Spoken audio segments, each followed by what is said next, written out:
Kemudian kita coba turunkan menjadi kriteria spesifik gitu ya, bahwa suatu lokasi nantinya di Indonesia itu bisa dikatakan menjadi atau berpotensi menjadi OECM ketika memenuhi beberapa kriteria. Yang pertama adalah spasial, yang kedua kelembagaan dan tata kelola, yang ketiga keanekaragaman hayati, dan yang keempat dampak sosial, ekonomi, dan budaya. Tentunya dalam merumuskan kriteria ini cukup menarik gitu ya, diskusi yang berjalan. Banyak sekali para pemerhati, ahli, dan juga dari segi pemerintah memberikan masukan, kemudian memberikan ide begitu ya, mana yang menjadi paling penting gitu kriteria OECM yang ada di Indonesia. Salah satunya adalah spasial, salah satunya ya. Jadi kita tahu bahwa wilayah kelautan Indonesia itu sudah ada rencana pengelolaan ruangnya gitu. Nah, ini berhubungan dengan regulasi-regulasi yang lainnya gitu ya. Apakah nanti wilayah OECM bisa tersadur dalam tata ruang seperti itu. Kemudian termasuk kelembagaan dan tata kelola gitu ya.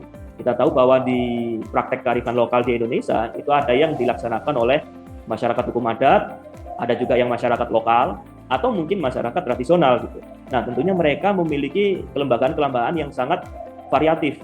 Nah, bagaimana nanti OECM ini? Lembaganya seperti apa? Apakah bisa menggunakan existing entity gitu ya, lembaga yang saat ini ada di masyarakat, atau seperti apa modelnya?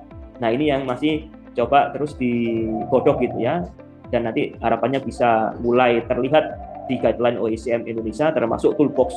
Jadi toolbox nanti ini adalah semacam juknis gitu ya, atau teknis sebagai panduan atau referensi masyarakat publik gitu ya, bagaimana ketika wilayahnya mereka diajukan gitu ya sebagai wilayah OECM. Kemudian keanekaragaman hayati jelas, jadi di situ setidaknya memiliki vulnerable marine ecosystem gitu ya, mangrove, lamun, terumbu karang, kemudian ETP spesies dan lain sebagainya. Dan tentunya yang keempat itu memiliki dampak sosial, ekonomi, dan budaya.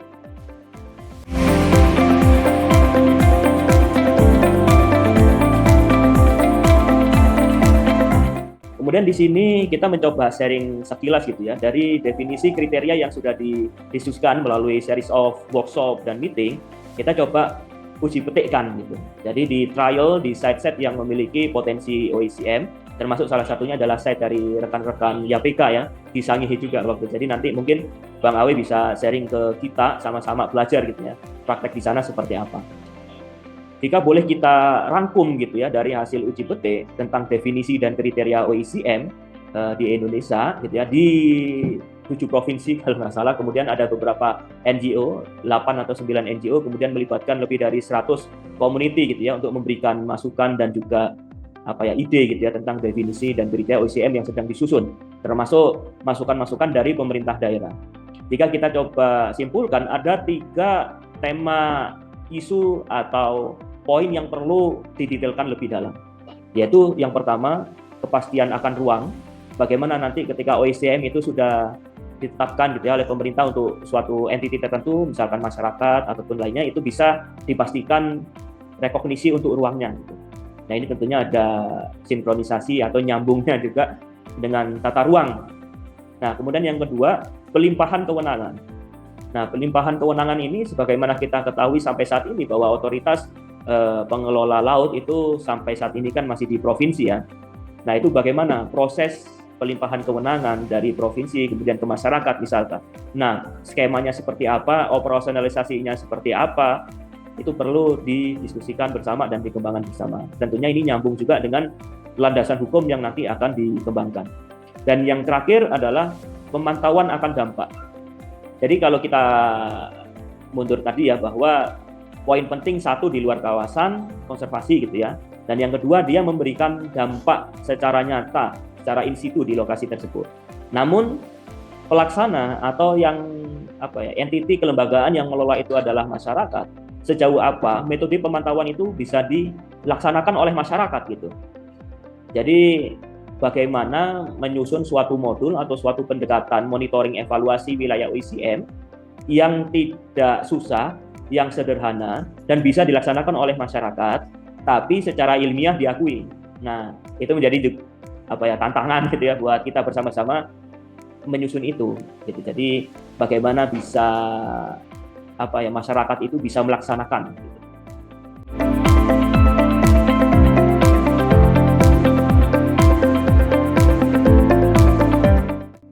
kemudian kita juga coba bersama dengan para stakeholder ya untuk memetakan sebenarnya lokasi potensi OECM di Indonesia itu di mana saja, berapa luasnya, kemudian statusnya itu seperti apa. Nah, ini kita coba mengutip dari paper terbaru yang disusun oleh Estra Dibari atau Mbak Estra bersama dengan para pihak ya, ada yang dari KKP, konsorsium, NGO, pemerhati, dan lain sebagainya. Di sini menemukan bahwa di tahun 2022 sampai 2022 itu ada sekitar 10,2 juta yang potensial menjadi OECM. Jadi ini yang mungkin bisa dikatakan hasil analisis dan sudah keluar di jurnal gitu ya. Meskipun dari 10,2 juta ini kita perlu menelaah lebih dalam lagi. Sebetulnya apakah benar 10,2 atau seperti apa gitu ya. Nah, kalau boleh sharing seperti ini sebarannya gitu ya. Mulai dari Sumatera, Jawa, Kalimantan, dan seterusnya sampai Papua gitu. Nah, di sini juga tujuan pengelolaannya juga macam-macam. Ada untuk perlindungan, ada untuk perikanan, budidaya, ada wisata, tradisi atau budaya, dan lain sebagainya.